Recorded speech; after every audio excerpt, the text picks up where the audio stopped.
I'll go ahead. We're doing, I say, Ray will be talking about the gentleman's agreement, where actually the Army and the Navy do get together. You got David Dixon. And when I'm telling people about Vicksburg, I always mention that one of the things I love about history is how so much history, all history really, turns on such little, minor, insignificant facets and events. There is absolutely nothing that compelled Porter to support Grant or vice versa. And in fact, I would love to have been a fly on the wall the night that Grant told his plans to Porter, because all it would have taken is, let's see, you want me to run my fleet past Vicksburg, get half of it sunk, sounds like a career-ending gesture to me, you're crazier than an outhouse rat, Sam. That would have been the end of it, right there. And you stop to think of what Grant asked Porter to do. Because those guys liked each other and respected each other, that conversation and agreement alone hinged the turning point of the Civil War. And then after the break, of course, Jake will come back and talk about what happened when the Navy and the Army did get together and got Grant across the Mississippi River onto Mississippi soil. So I will go ahead now and get out of Ray's way and he can get started. Thanks, Tim. As Tim mentioned, my name is Ray Hamel. I'm the site supervisor for the USS Cairo Museum at the north end of the park. As Tim said, they kind of hide me up there, and I'm perfectly happy and content to stay that way. So this is the first time any of you have seen me, new folks anyways, on the guides, of course, you're familiar with me. I've been with the Park Service about 23 years. I've only been here about 5 years, though. And having said that, unlike most of my colleagues, and Tim and Jake and those guys, I am not a Civil War guy. That is not my academic background. That's my job as a ranger here at Vicksburg National Military Park.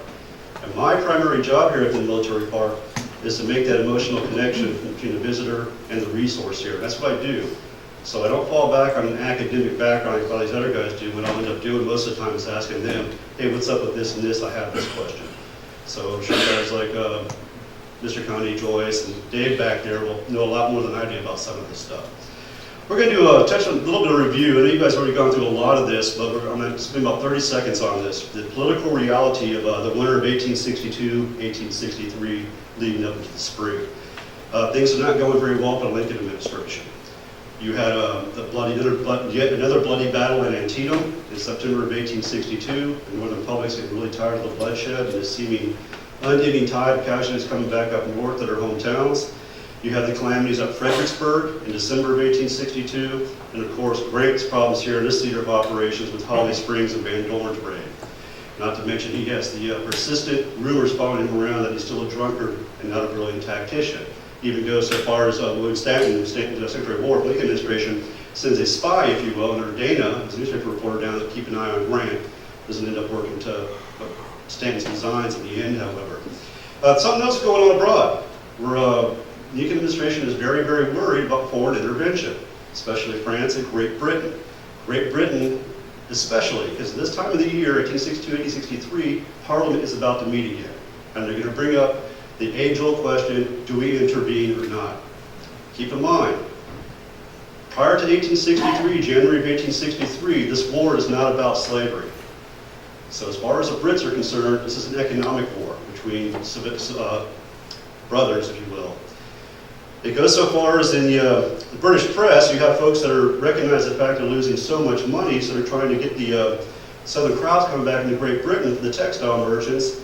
And you see political cartoonists in the United Kingdom and throughout Europe that are very, very involved indeed in what's going on here in our country. This is a cartoon by John Tenniel. He's one of the premier cartoonists, if you will, in 19th century Great Britain.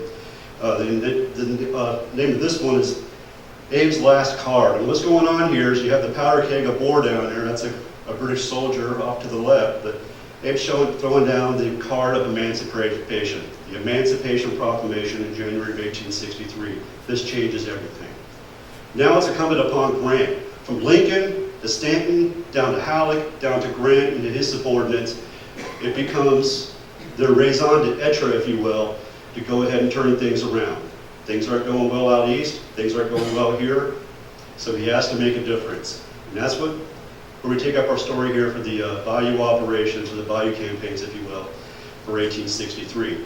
Notice some of you all that are not familiar with the nomenclature, most visitors you have on your tours that you take around, I'm not going to have a strong military background, but some might. So be careful with the combined forces and joint forces thing. Joint forces, there's different parts of the military cooperating on a mission. Combined forces, there's different nationalities working together on a mission.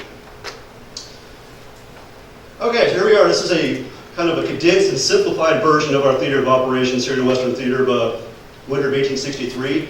There are literally hundreds of waterways, some no bigger than, 6 feet, creeks, what they call bayous. Some of them are not always inundated, or sometimes inundated, depending on the time of year, the rain and the watershed from the larger rivers in the area. Grant already knows he can't come out central Mississippi because his supply train was already raided by Earl Van Dorn. And not to go too far off on a tangent, but keep in mind as we go through this couple of weeks, that teaches Grant a very valuable lesson, that he can't rely on the supply train, on just logistics coming down from Memphis. And that's what he abandons at the conclusion of our talk tonight as well when he crosses down south of Grand Gulf. So he has to rely on Porter. And Porter, again, works with Grant perfectly, in unison. We're going to revisit that in a bit, but simply put, these guys have a personality that can't be further apart. Porter, by his contemporaries, is described as being very bombastic, kind of an egomaniac, self-aggrandizing, if you will, kind of like McClurkin, if you're familiar with him. Grant, on the other hand, is just the opposite of that. He's a real soft-spoken guy, very pragmatic, very capable. So when they approach each other and work things out through the next 4 months of operations here, they'll work together in unison and to great effect. Simply put, without Porter's help, Grant would not have taken Vicksburg. When we fast forward to May 18th of 1863, soon after the calamity for the Confederate forces at Champion Hill, Big Black River after that, Grant's forces are hot on the heels of Pemberton's forces retreating back into the defenses of Vicksburg. At the vanguard of his army is one corps, that's Sherman's Corps. Sherman's Corps is in the vanguard simply because they have engineers and pontoon bridges getting across the Big Black River. As they push into Vicksburg down Jackson Road, where you go to Tour Road now, right where you see the Logan statue, where you see the Shirley House and the Illinois Monument, that's where Grant's troops make contact with rear elements of Pemberton's retreating army. And they see 3rd Louisiana Redan off in the distance, and they don't have the troops and their resources to push into Vicksburg immediately. The troops, however, are ready to go. They have the Elan de Esprit de Corps. They have terrific inertia after the victories they've experienced in the preceding several weeks. Grant has the peace of mind to make a right-hand turn. Not literally, but approximately the same route you take on the Tour Road today going north up towards the USS Cairo Museum. That's the route that Grant and Sherman take the morning of the 18th with Sherman's Corps in tow. Why does he do this? Why does he push into Vicksburg? Because he wants to link up with the supply train coming down from Memphis. That logistical support that Grant's going to enjoy for the next 56 days. He does that with Sherman at his side. Just north of the Cairo, up around Walnut Hill, overlooking Chickasaw Bayou, where Sherman was dealt a very serious defeat December 29th, 1862. They look out over that vista. Off in the distance, they see black smoke coming from Union transports. The Union Navy's out there. At that point, Sherman turns to his friend Grant and says, "You were right, I was wrong." We haven't even had the 19th and 22nd assaults yet. We haven't even had the siege yet. But they both recognize and appreciate the fact that sooner or later, Pemberton is doomed. He will be forced to capitulate, obviously, in July. But at this point, Grant has everything coming down from Memphis. One large Union transport represents approximately 300 wagon loads of Union supplies. That is just amazing to me. Pemberton will not have any of that from now on. That's why he's forced to surrender eventually. So Grant had not had Porter's assistance, the Navy coming out from Memphis, it simply would not have happened.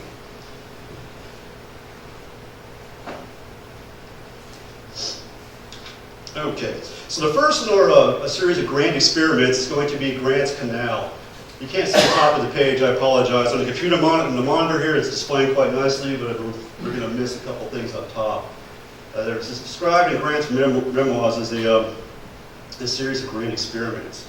And there's some contradictions here because during his memoirs he's going to say, "I had no expectation of success in any of these attempts. I wanted to keep my guys busy and keep the enemy guessing." However, if you read the correspondence between he and Halleck and Lincoln and some of his subordinates during the period, he's taking this very seriously indeed. He has expectations of success, not all over, but there are points during that campaign where he thinks these things will work. Williams Canal, it's down here. You can see that, everybody. They're across the river from us. It's It's called Williams Canal, also known as Butler's Ditch, because Butler's is one that orders Williams to dig the ditch across the peninsula there to DeSoto Point to get around the guns of Vicksburg. That's what's going to happen in the next 4 to 5 months here. Everything we're going to describe is to get around those heavy guns in the bluffs of Vicksburg at the hairpin turn. This is the first attempt. Also keep in mind, when we talk about all these efforts, there's not really a chronological order. These things are all happening at the same time. Grant has all 3 of his corps working very hard in cooperation with the Navy to get around the heavy guns in Vicksburg here.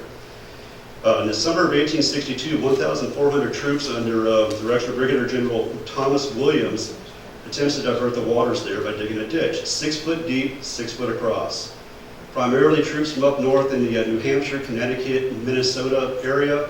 They don't do very well down here at all with subtropical maladies. These guys begin to drop like flies. They're also using impressed servants, recently freed people, if you will, from across the river there. Casualties are very, very high, and they're so high that it proves to be prohibitive to the effort. So by the end of the summer in August, Williams is going to go ahead and abandon this effort. The whole time he also has assets including Farragut's fleet, including the heavy guns of the USS Hartford, just south of Vicksburg, supporting this operation here. Well, Mother Nature does not play at all well at all either. You also have of course, the maladies like I described. You also have the falling waters of the Mississippi River, which make the idea for this abortive, absolutely. The following, when Lincoln begins to communicate with Grant in the spring of 1863, one of his things he wants him to do is to revisit the Williams Canal effort. He thinks that has potential. So Grant does just that. He uses Sherman's Corps for this, primarily Sherman's Corps. Again, they begin to dig the ditch. This time, it's going to be 60 feet wide and 70 feet deep. And it's supposed to go all the way across to DeSoto Point. Again, he uses recently enslaved peoples and soldiers for this during the water-ridden, soaked, soggy winter of 1860, starting in January of 1862 all the way up through, we go to March 27th for Grant's Canal. Let me catch up here, I'm sorry. We have Lake Providence, right there. Number 3 is going to be Yazoo Pass. It's way up north off the screen, unfortunately. That's one of the things that didn't make it up there. Steele's Bayou, down here closer to home. Duckport Canal, which proves to actually be the only successful effort, down here closer to Vicksburg and Milliken's Bend and Young's Point. William T. Sherman's 15 Corps. These are Grant's resources at the time, his troops. I totally failed to mention in January of 1862, and going into, January 1863, coming out December, one of the important things happens is that Grant's old political nemesis, McClernand, becomes one of his subordinates, and the Army of the Mississippi ceases to exist at that point. We have the Army of Tennessee rearranged into 4 corps, 3 here at the time. William T. Sherman, 14 Corps, Major General John McClernand is going to be in 13 Corps, 17 Corps with Boy Wonder, James McPherson there, and Stephen Hobart during this time of the Vicksburg campaign. He's up in Memphis holding the proverbial fort down. This is where they are, disposition of his assets at the time. Okay, Vicksburg again. And let's go forward. Grant's and Williams Canal. Grant's Canal, they actually make pretty good headway, but then again, Mother Nature interferes to best laid plans. The levee at the mouth, blocking the river up here. Oh, I got a pointer actually, hold on. Right here, the levee there breaks as the waters in the Mississippi begin to rise in the torrential rains of that year. So what happens is this whole area here becomes inundated. So to go ahead and try to get back on track, what Grant does, he brings in 2 steam dredges, the Hercules and the Samson down here at the mouth to open it up and make quicker work of it. Well, guess what? The Confederates have actually moved heavy guns a little further south towards Warrenton, that's still part of the Vicksburg batteries, making those steam dredges well within range of the weapon systems of the cannons of the day over here. So that renders that attempt obsolete as well. Here's some Harper's Weekly illustrations from Grant's Canal, Williams Canal. Tim, is that Williams or Grant's? It's done earlier, isn't it? Harper's Weekly's newspaper of the period, they put a couple of these ads out. I think that's actually depicting Williams Canal. I think that's like the January January 63, I had to go back and see what edition Yeah, it was in, but I think I forgot. it was based on a sketch of the Williams Canal, and they put that in when they heard that Grant was continuing it. Exactly, okay. And this is also from the same edition. They claim that this steam dredge is here, but look at the name, it's number 3 champion, it's not the right one, so I don't know if it's artistic license or what, but there are very few artistic renderings of this effort. Okay, so with that, the canal being a failure across DeSoto Point, Grant falls back on other efforts which are currently underway. Starting in February, McPherson has been tasked with digging a channel from the Mississippi all the way over to Lake Providence. This channel is going to be about 400 yards long, thereby linking up the Mississippi with waterways putting the Kansas River going all the way down south to New Carthage. Now keep in mind, at this point, Grant is still expecting to link up with banks down in Port Hudson. That's one of his tasking by Halleck and Stanton. So that's what McPherson's doing at this point. He wants to get south of Vicksburg, south down to New Carthage, get his ships down towards the Red River, disrupt Confederate supply lines coming through Texas to the Red River, and also to support banks down there. He's trying to connect the Tennessee River to... Exactly, that's what he's doing here. All the way down. I apologize, right here the file got corrupted, but it doesn't work. But again, on the map, it comes down here. He comes out at the mouth of the Red River down the Kansas and links up with the Red. Now Vicksburg, of course, is celebrated in our story as being the big supply route and the rail hub coming from the west, all the resources, and those small arms coming out of Mexico around the blockade coming across DeSoto Point. Don't forget, the Red River plays a very big role in Confederate supply efforts. It's a big deal when the Red River is blocked off. Once Porter gets his fleet south of Vicksburg on 16 April, he can send ships down to blockade the Red River. For all practical purposes at this point, Vicksburg is a non-factor. You still have a Confederate garrison here, but as far as supplies coming through, Red River is a pretty big deal.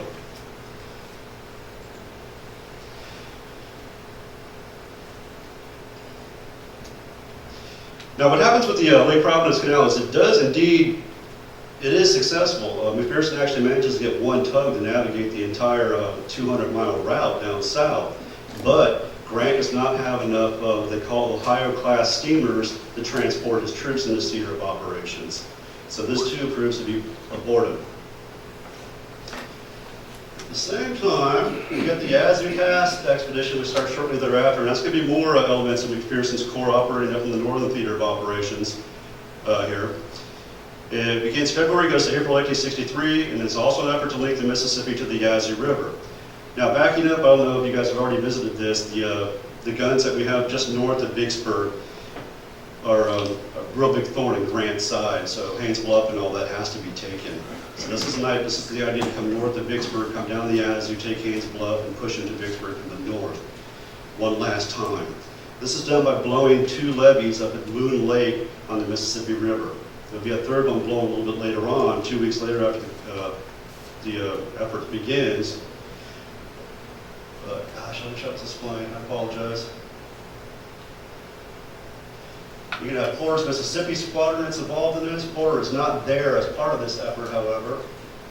He has one of his subordinates, and that guy's name is Lieutenant Commander Smith is his last name. His first name, forgive me, it's one of those obscure names you don't hear a lot of during the Civil War, simply because he dies by late 1864. Well, Lieutenant Commander Smith, he's in charge of the naval operation with the transports and also with the Union gunboats. The idea is to have the gunboats in the vanguard, have transports in the rear guard, bringing up those troops. Those are going to be the ships we have involved. The Chillicothe is actually a tin-clad. It's a second-generation tin-clad. She's woefully inadequate for the task before her. Baron de Kalb is the only city-class boat like the Cairo we have in this operation. For those of you that are new and didn't recognize this, she was launched as the USS St. Louis. She changed the Baron de Kalb in Jake 62?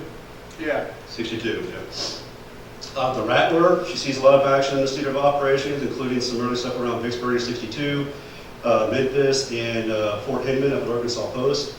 The Memora, that may sound familiar, she's actually at the Cairo side and brings up the survivors, or the crew, I should say, from the Cairo on December 12th, 1862. So she's part of that mine clearing operation that morning. The Romeo, another 10-clad, and the Forest Rose, another 10-clad. Now, we look at the map here, and you can't make the lines small enough to accurately reflect how small some of these tributaries and waterways are. So without cutting levees and flooding or inundating these waterways, the ships simply cannot make way. Even when inundated, they have a very, very tough time. Very problematic indeed, to the point that the superstructure of these transports and these 10-clads, you have stacks, you have lifeboat davits, you name it, everything that's exposed is being knocking off the sides of them.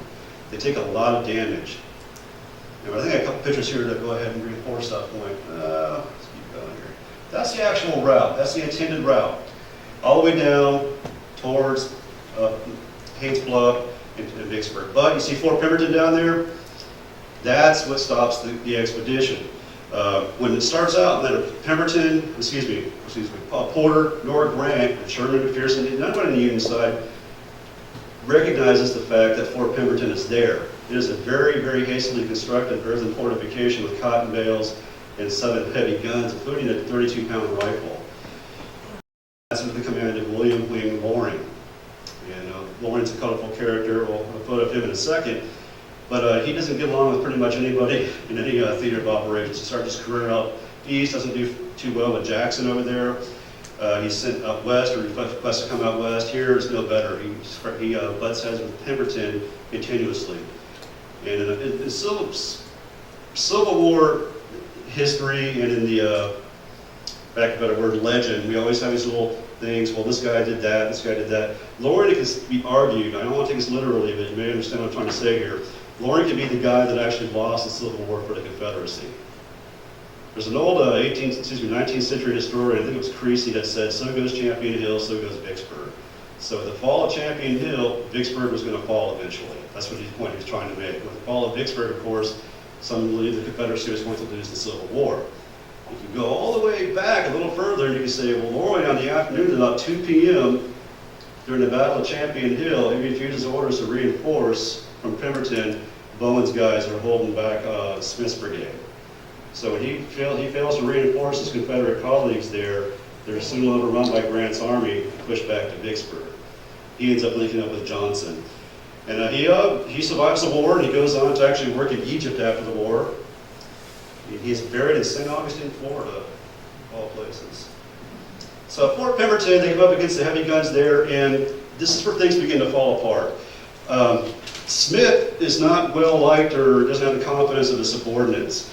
Porter goes as far as accusing him of having an aberration of mind during this operation.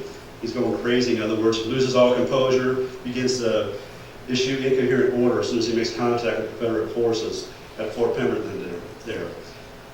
The river is only so wide, so you can't get a traditional tactic of putting a gunboat side by side and having those 3 guns on each gunboat. In other words, a battery of 6 heavy caliber naval guns bombarding one target.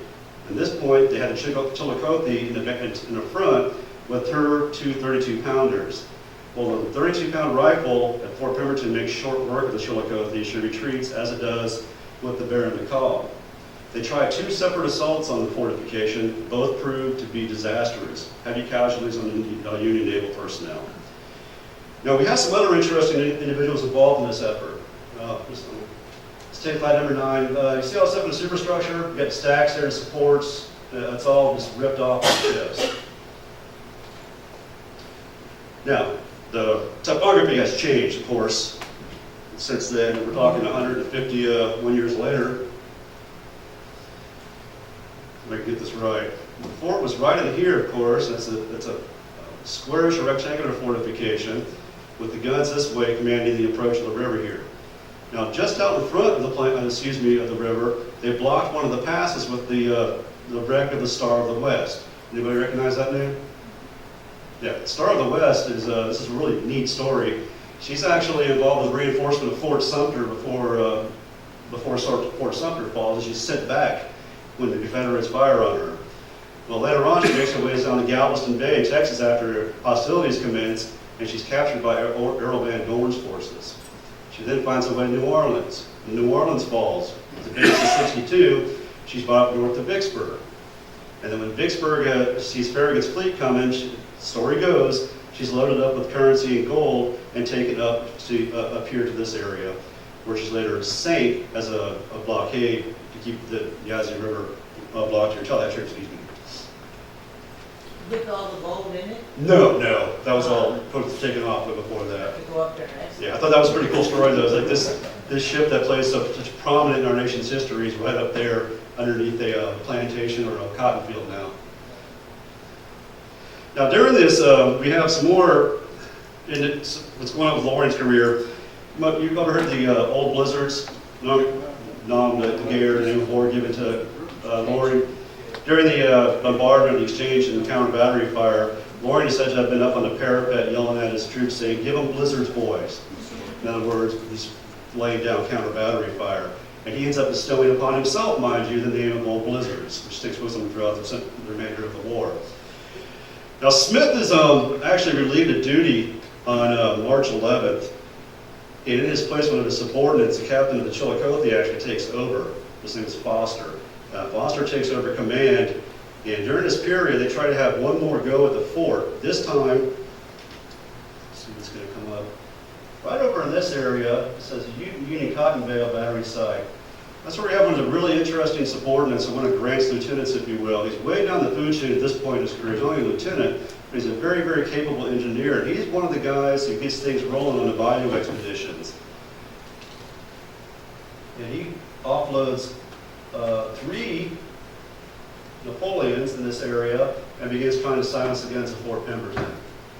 And here he is later on in his career. Obviously, he has a star there. But this is just a quick footnote or footprint of this guy's career. It's astounding. If you get a chance, go ahead and do some research on him. He's in every theater of operations. He goes from engineering to cavalry. He's in Antietam. He's Inspector General there in Tennessee. Then he makes his way up to command troops. He says only staff officer Grant elevates to command troops in combat. He repulses Longstreet at Chattanooga, and he even goes on to beat, where did I have it? Forrest late in the war. I take out the grain of salt. I'm sure he was a very capable cavalry officer, but I think at that point in the war, Forrest was probably quite depleted. After the war, he serves in Cuba during the Spanish-American War, and he also serves in the Boxer Rebellion over in China. And he dies of old age, believe it or not. He's really a brilliant guy. He's a lieutenant at the time. He's here for our purposes, though.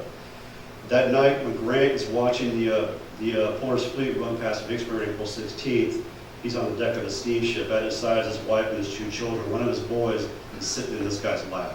So that's how close he was to Grant. He was almost always by his side. Oh, there's old William, one arm. And I'm not going to spend any more time on him.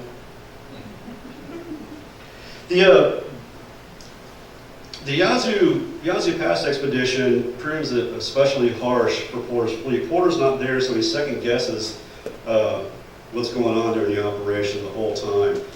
He thinks, in retrospect, that Fort Pemberton could have been silenced a little more time, to the point where his subordinates, when they're retreating back up to Helena, back up where the mouth of the channel is, they come in contact with, I believe it's Blair.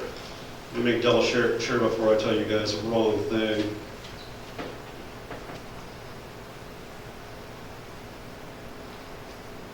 I'm sorry, it's Brigadier General Isaac Quimby.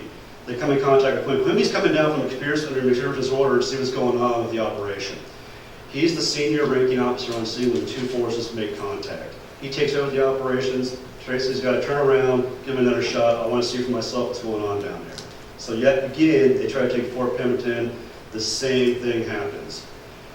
While they're doing this second effort, this is going to be in, we're coming into April 2nd and April 4th. While they're assaulting the Fort Pemberton yet again, way up north, Williams has gone back up there to go ahead and bust the 3rd of the levees up at Moon Lake.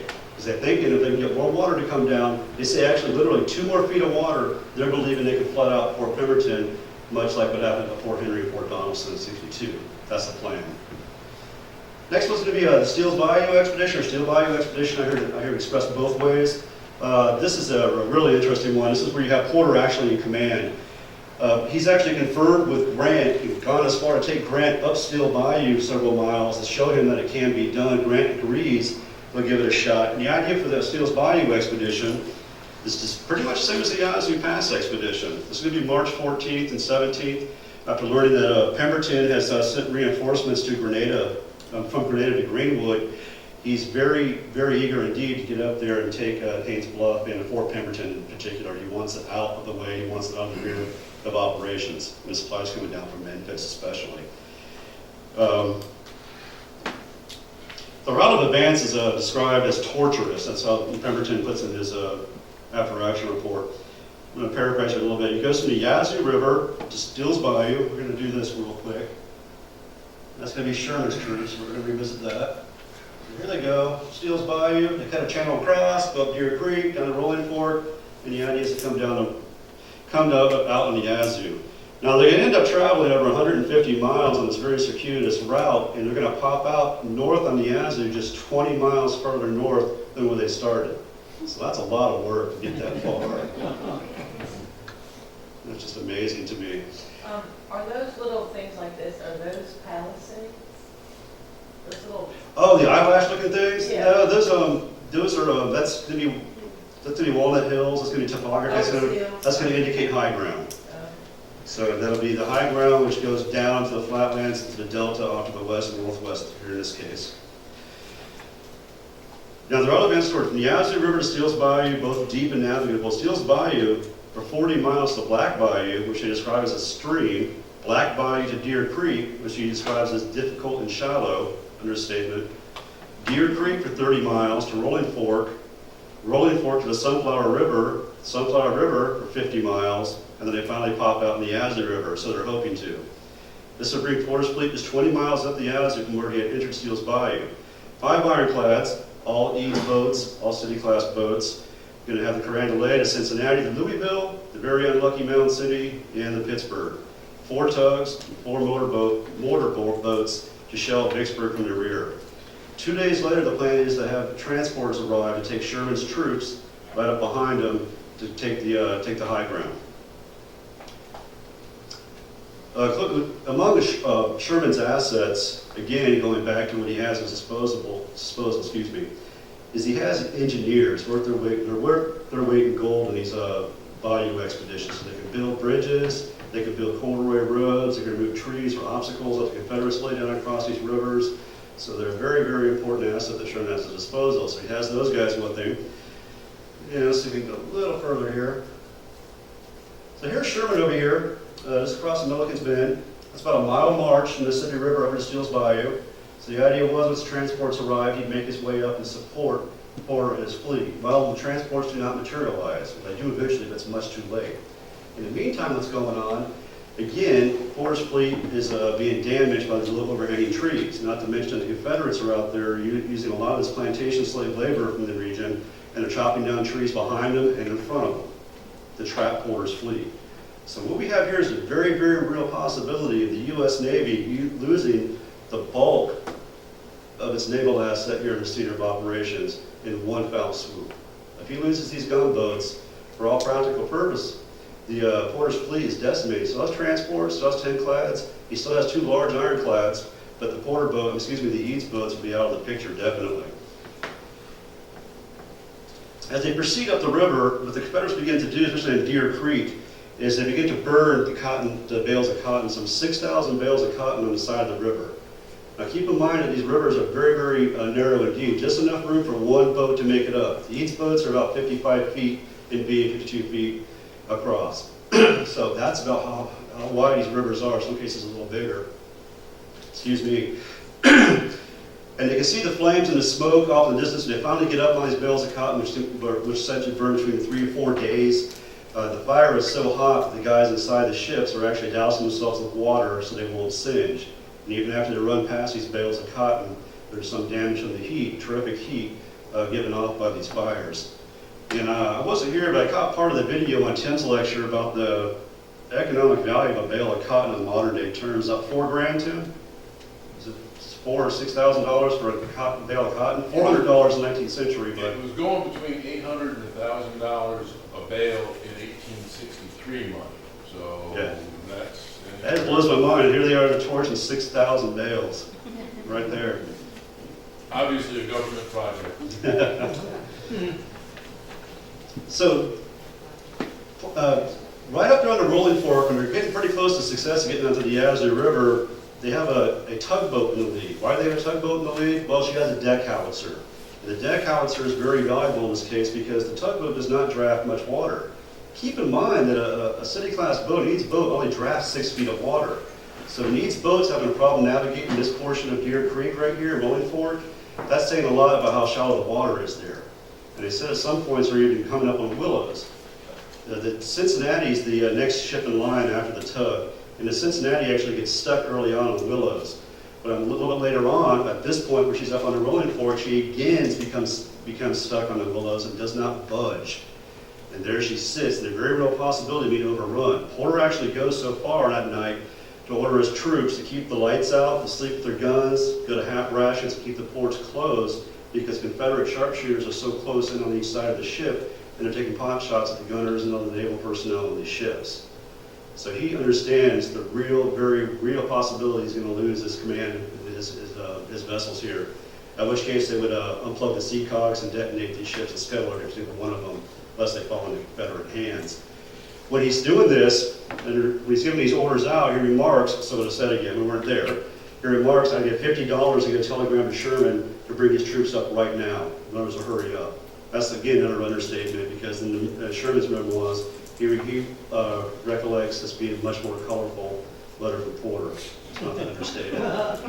He's being pelted with sharpshooters and also Confederate artillery or field pieces actually, which were landed by 2 Confederate steamers just north of him in this area. So he has trees and Confederates up here, trees behind him. Also, bear in mind the troops that come up to support the tree, chopping down the trees in the back, that's Stephen D. Lee's guys. We're going to see a lot of him later on in our story in the coming weeks. Well, what happens is a recently freed person hears this and he takes Porter up on his offer. He says, I'm the telegram system for this area, and for 50 cents, I'll get that message to Sherman. Well, he does. He gets it to Sherman. And Sherman makes haste and starts marching his troops, again, the Missouri engineers in the vanguard, forward elements of this march, and tries to push on. And they're going through waist-deep water. They're having a trucking through. And actually, Sherman himself is said to have rode in a canoe for much of the march, coming up to reinforce Porter. Let's see if we can catch up here. So Confederate force under Stephen D. Lee right there. Confederate steamers up here. You can see how he's blocked in. Finally, Sherman gets a move on, and just in the nick of time, literally one of the stories in history where he comes at the last possible second, Sherman's troops arrive and chase off over 400 Confederates in the process of chopping down trees right here. And at which point, Providence must have intervened because Porter's fleet up here, before Sherman even gets to him, the water begins to rise. That's that third levee that was blowing up at Horn Lake during the Yazoo Pass expedition. The water rises enough, the Cincinnati and other gunboats come up, and they also get high enough that they can finally open those portholes and employ their cannons. Before they were too low, they couldn't engage the Confederates on the banks. At this point, they can. And that makes the Confederates retreat back down here into the Yazoo River. And at this point, again, there's colorful expletives, I'm sure. When Porter and Sherman link up, they're very happy to see one another. And Porter actually has the rudders taken off all the ships so they can move backwards down the river with the aid of Sherman's troops. And there's pot shots and sniping all along the way. But eventually, make sure I'm not forgetting something here. They make their way back to the Mississippi on 27 March.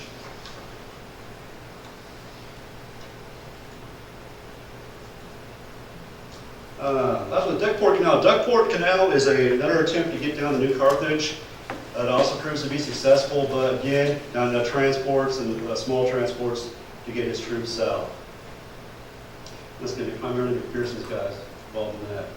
So this is just, I'm going to take these out, but you'll probably see these maps again. They're really handy maps, and we have copies if you guys want any of them. Just get up with one of us, and we'll be happy to print them out. What I've done is I've taken them down and cropped them each. It's a big giant map of everything that's going on. Excuse me, during this time period. It's really quite useful. See Lake Providence, the canal up there, you see Rolling Fork. pretty much everything, all the way up to Grierson's raid, Van Dorn's raid's on there. Grierson down there in the right-hand corner, or Pemberton.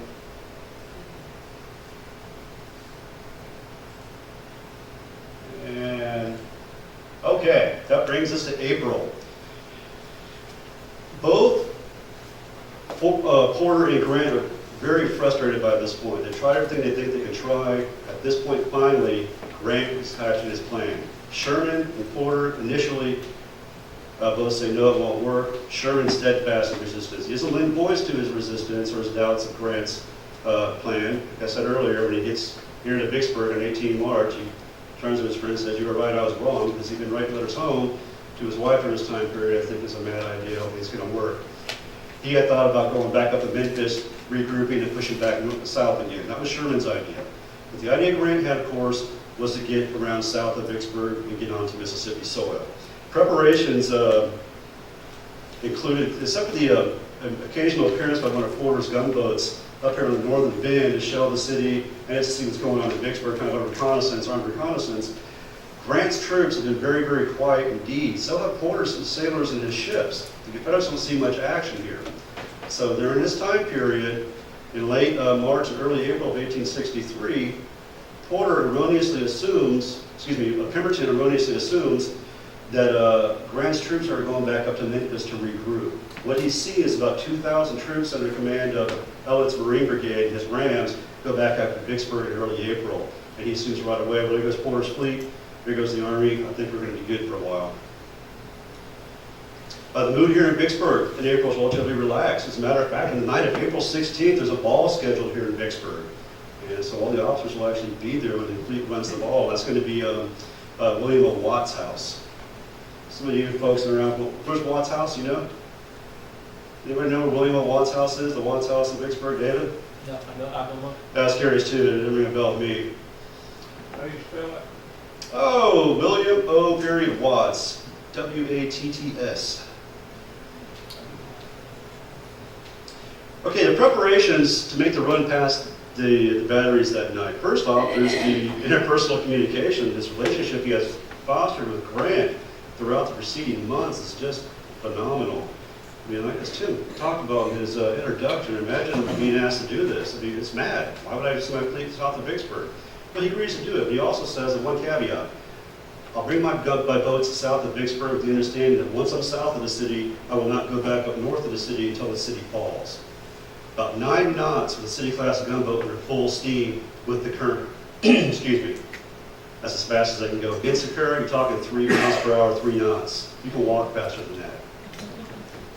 And did you guys already talk about Port Hudson and the Mississippi? Will? Yes. Yeah, you saw what happened with them going against the current. It's not nice. So that's where he learns a very valuable lesson there.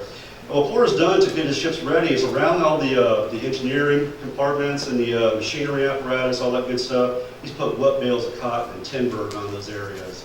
He's doused all the forward shining lights. He's rerouted the smokestack, the exhaust, into the wheelhouses so you don't see that telltale black smoke coming out of the stacks and the sparks coming out of the stacks of the steamers at nighttime. He's taken a lot of the livestock off. A lot of these ships have livestock hitting the water, pigs, chickens, goats. And he wants those off so they won't make any noises to betray their position that night. Make sure I got all that. Down in the holds, they have wads of cotton and wood ready to plug any holes and to be punched in the holes of these ships. Now the fleet that night is going to include all these guys here. We have the Benton, which is one of the under Eads boat.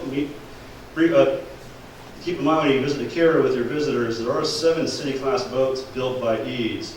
There are 2 other ironclads which play in our story here at Vicksburg. That's going to be the Benton and the Essex. The Benton's kind of a monster, and so is the Essex, bigger than their city-class counterparts. And that's the ship that Porter's actually going to be on that night when he runs past the batteries. Lafayette is a monster of an ironclad as well. Actually has about 40 feet on the Cairo, like. A lot more heavier guns as well. And strapped at her side, on her starboard side, her right side, facing away from the guns of Vicksburg, is going to be the recently captured Confederate steamer General Price. Louisville, Eads boat, Mountain City, Eads boat, Pittsburgh, Grand Lake, not Escumbia. Those are Eads boats. Escumbia is going to be there as well, and she's going to play prominent in our story a little later on as well. Transports, Forest Queen, Silver Wave, and the Henry Clay, and the Tug Ivy. Notice there's no USS in front of the transports. It's because those are civilian contract vessels. And these ships are all about 100 yards apart, and they intersperse the transports in between the ships to try to ensure that the civilian contract personnel, the pilots on these ships, will not turn tail. So that's why the gunboats are there. Now, as they come around the bend, just after 10 p.m. on April 16th, they're pretty sure they're going to make it. Porter even remarks to his crew, I think we caught the Confederates sleeping, gotten around here. Well, guess what, they didn't. Confederate centenaries see these black shapes moving off in the distance, getting closer and closer, and immediately recognize these are the Union fleet coming down on us. They light fires along the shoreline, bales of cotton, wads of turpentine, even structures on DeSoto Point to backlight their targets. Now, these ships are moving very, very slowly. And early on, in the first 15 minutes of this engagement, as the Confederates begin to get their act together, the officers begin to report to their stations for the batteries, here, the gunnery officers, he notices very quickly that most of the damage on these ships is the superstructure. It's up high. So he very astutely orders full speed ahead, obviously. The gig is up. He's not going to try to go as slow as possible and drift past Vicksburg. You can see him. But he also orders the fleet to go over to the east bank of the river, just under the guns of Vicksburg. This sounds very counterintuitive. It's actually brilliant because the guns, which are perched high up on the bluffs, cannot be declined enough to engage their target successfully. The only bad part is Porter's fleet, they cannot elevate their guns high enough to offer effective counter battery fire. But the night is lit up for about 90 minutes. Each ship is under fire for about 30 minutes. The entire fleet, if you will, takes over 90 minutes to get by. Make sure. Only ship lost, of course, is going to be the Henry Clay, and her crew is actually retrieved. Now, where are Grant Sherman during this? Well, Grant's actually back here watching things where it's safe from the steamer with his wife, his kids, and Williams. And down here, Sherman is with his troops, and when he does, he actually rows out to meet up with Porter after they get past Vicksburg, and they also end up picking up a lot of survivors from the Henry Clay.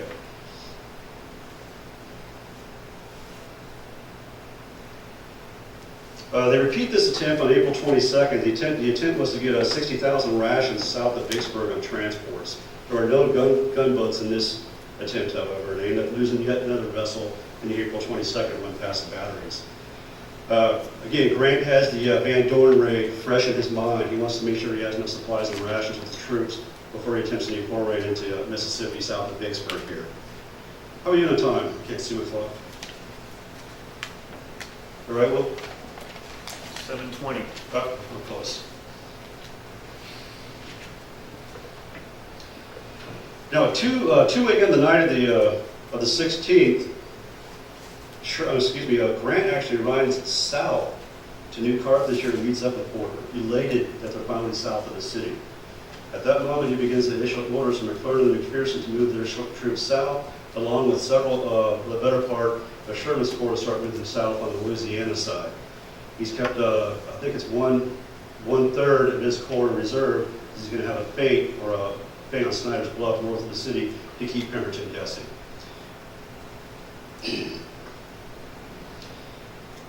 This becomes a logistical catastrophe for the Confederacy. On the night of April 16th, this is what Pemberton actually ends up writing the next day. So imagine what the troops in Grant's army are going through right now. They just spent the preceding several months of dying of all these winter illnesses and the doldrums of digging in the muck, constructing roads. Finally, they're on the move. Finally, they're projecting power.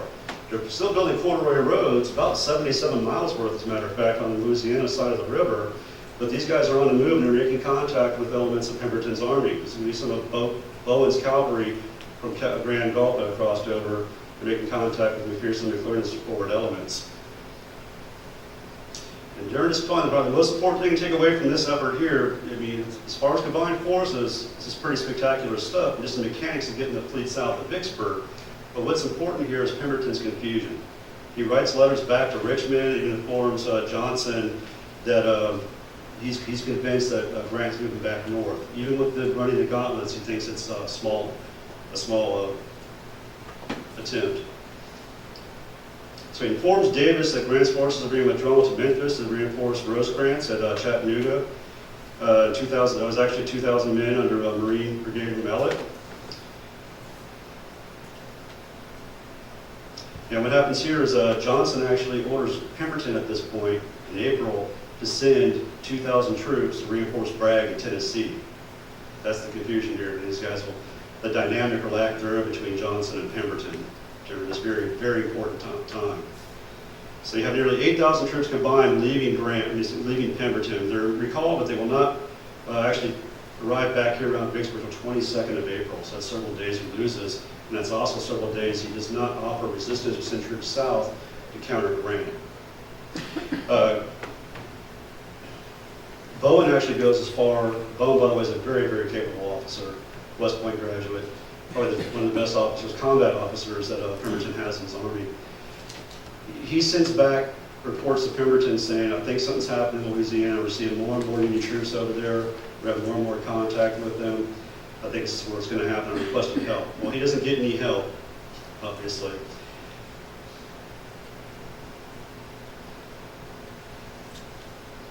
The other thing that's going on here, we have the feint by Sherman's army just north of the city. Get caught up. I'm sorry. Pictures are nice and all, but those are coal barges, cotton barges, which are strapped to the side of the ships that night. They offer resistance, and also the coal, of course, will be used by these ships, which will, under full steam, city-class boats anyways, consume about 1,900 pounds of coal per hour. Okay, so here we are on the Louisiana coast. McClernand's army is moving south, and one of the orders that Grant gives McClernand is time is of the essence, my friend. You have to move. You have to get this done. Well, what McClernand has done during this time period, he has Governor Yates come down from Iowa. Is it Iowa he's from? Yes. Yeah, Governor Yates is at his side. His new wife, Minerva, is at his side. Sorry? Illinois. Thanks.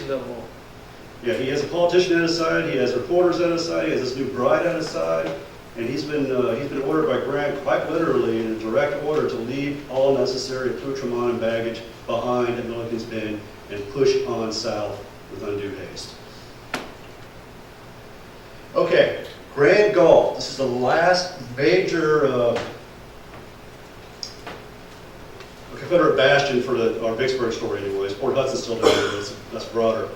At Grand Gulf, I thought for some reason this is going to be bigger, I apologize. Right when you see that up there, that is actually the mouth of the Big Black. And the Big Black, as you well know, even today, has a railroad bridge going over it between Jackson and Vicksburg. So that's very important indeed to the line of communications between Pemberton and Vicksburg. Pemberton is actually in Jackson this time, not even in Vicksburg yet. So consequently, the Confederates have two 8-inch guns there to block ingress. Up here in Grand Gulf, in the northern fort, two 100-pounders, a 60-pounder, and a 30-pounder. We've caught up. Apologies again.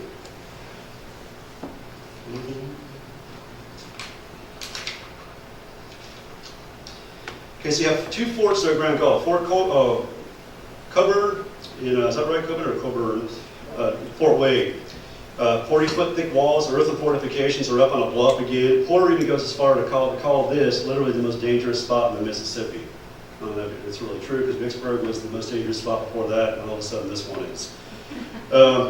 Let's see, large guns, including a 100-pound Blakely rifle at Fort Wade, comes to the south here. And a Blakely rifle is very, very, very bad news indeed for Porter's fleet. Those ironclads are not impervious to a rifle weapon system of that size. Well, on the morning,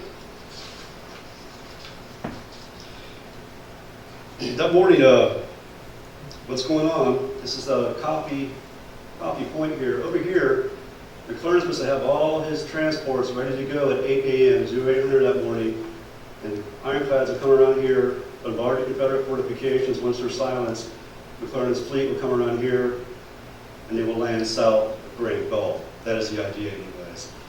McClernand, the night before, has a troop inspection. He gets all his troops together, has an inspection, a parade, fires an artillery salute, and they're trying hard to hide their position. And here goes McClernand having, Lord knows how many batteries of cannon discharging. After about a 6-hour engagement, the Union fleet is going to actually pull back. The fleet that morning up here in the northern sector for Fort Coburn is going to be the Louisville, the Mountain City, the Corando Lane, the Pittsburgh. Those are all Eads boats down south, the Benton, the Lafayette, the Scumbia. Those are all very, very quote-unquote modern ironclads of the period. The Scumbia is actually one of the larger ones, as is the Lafayette. Here we are. They're going to be engaging the 100-pound rifle down here, up north. Guns. And after the guns that down south are silenced, the vessels that are bombarding Fort Wayne, including the Scumbia, moved north to assist the rest of Porter's fleet in Fort Coburn. Now, Porter's fleet is just rampaged by these guns. At one point, only one Confederate gun, a 32-pounder, survives the barrage that morning, and a lot of the earthworks fall in on themselves. But Porter's fleet is bloodied indeed. Grant boards the Benton, the Scumbia that afternoon, and he sees utter carnage on the ship. There's limbs everywhere. There's people bisected by cannonballs, splinters. So the Confederate counterfire was very effective indeed, to the point that Porter's actually hesitant to re-engage that one remaining gun. Because then again, just before nightfall, Porter again engages the guns at Fort Coburn, the gun I should say, at which time McClernand's fleet is finally ready on transports to proceed south. So while this mutiny is proceeding off to the right-hand side, excuse me, the left-hand side of McClernand's fleet, they scoot their way past and will link up south of Grand Gulf. Now, not to go over too much since we're running out of time, but the Grant and Porter, the gentleman's agreement, if you will, this still to this day serves as the premier example of joint forces operations. There are cadets at Annapolis and West Point both still studying this theater of operations 152 years ago. It was brilliant what they did. It had no precedent. And it would not have been possible, in large part, without the dynamic between these two individuals you see right here, Porter and Grant. If it had been somebody else, it probably simply would not have happened. There was too much infighting, there was too many egos at play here, and too many political agendas at play. These guys always work together. Now, having said that, I'm not going to go too much further in this, and I want to steal any Jake's thunder. He's coming up after me. So, any questions? Well, very good. Tim, you give him a break usually at this point? Oh, Dave, I'm sorry, go ahead. I just want to say something. Well, like you were talking about Wilson a while ago. Yeah. He's only 3 Civil War generals lived longer than he did. He said he died of old age. There's only 3 that lived longer. So, Oh, yeah. One of them was Ames, which happened to be the 27th governor of the state of Mississippi. Yeah, I think I saw he died in the 1920s, actually. Or something. 1925, I think. Yeah, that's crazy. Yeah, it's good living, I guess. He's a remarkable individual. He's one of the few examples where I'll take my time to do some biographical research on some of these historical personalities associated with our story here. He's a really, really a neat guy. That's how multifaceted he is. And he has a relief in the park, by the way, too. He does indeed. Yep. Yeah. Sir. I saw all the pictures of the gunboats that had the Sonic Square and compass on it. Do you know the name of that? That's going to be the DeKalb. Say again? Baron DeKalb, formerly known as the USS St. Louis. The DeKalb is actually bear with me for a second, we'll get her back up there. Out of all Eads C-class boats, she's unique. She has that design element, obviously. There she is. She has yellow stripes on her stacks, but she actually has taller stacks than all her counterparts. So she has a better draw, but she's also not as capable at going in the inland waterways as some of her sisters are. That kind of looks like an artist's interpretation. That's actually pretty darn accurate, having the stacks that high. Most of these boats, the stacks only come about yay high, so it's about a good 6 feet added on there. Sir? We haven't gotten to the junction where the Cairo was sunk yet? Oh, that was back in 1862, December. I think you guys covered that last week? Just so you know as well, the Byron DeKalb is renamed that because when these vessels are first commissioned, they are commissioned by the Department of War, not the Department of the Navy. Yep. The vessels are transferred to the Department of the Navy on October 1st, 1862. The Department of the Navy already has a USS St. Louis, and thus this one will be changed to avoid any confusion in regards to paperwork, etc. All right, thank you so much. Sir? sir, I'm sorry, go ahead. Real quick, I imagine one of the questions that might come up with people touring the park is about the personnel that served on the gunboats. Yeah, that's an incredible story, and that's one of our big interpretive themes about the USS Cairo, is because life is seen as boring and tedious in the Navy period, especially here in what we call the brown water Navy. Grant and Porter lament continuously about the lack of personnel to serve on these ships. It's not healthy, it's dangerous. The Mound City, for example, for steam drums punctured by Confederate bolt, bombarding Confederate positions at St. Charles and the White River. You know, 176-man crew, 2 of them died from scalding and drowning. So that does not serve as a very strong recruiting tool. Consequently, a lot of the guys you see on these ships are foreign nationals pursuing that pathway to U.S. citizenship. A lot of these countries actually have a very strong maritime tradition. So they do bring some skills to them. They are able-bodied seamen in some cases, even on the Cairo. But it wasn't like you see in some of the blue water Navy counterparts, a little bit different. And specifically about black sailors. Absolutely. Already integrated. You have three persons of color serving on these ships. That's a really big deal. Even before Milliken's been in the Army, starts this up. You have this happening in the U.S. Navy, especially here in the Western Theater of Operations. The tradition actually dates back to the Royal Navy. They were integrated back in the 1700s. The Navy as a whole was about 75 to 85% either foreign-born or African-American during the Civil War. That's how big the number was. Yeah, the Navy was not very glamorous. I mean, you had the cavalry, everyone be cavalrymen, nobody wanted the artillery or Navy. Foreign speaking as well? Yeah, in most cases they were. Captain Selfridge of the Cairo was 26 years old, a Annapolis graduate, and he talks about in some of his writings that most of the crew is foreign speaking. So you have to get an NCO or a petty officer. Well, you have, Italy? well, you get of course you get Welshmen, stuff like that. Most you get French, Germans, you got a couple Russians, some French, some Italians, you name it, they're on there. We actually have the crew roster from the Cairo, and it has them listed by nationality. You can take a look at that. It's kind of sample, but mostly British Isles, Irish, Scots, Welsh, English. Scandinavian countries. There's a really good quote on the monitor where one of the sailors on it says that they had one small mess of native-born American sailors, and that he distinctly remembered hearing 14 or 15 different languages spoken aboard that ship.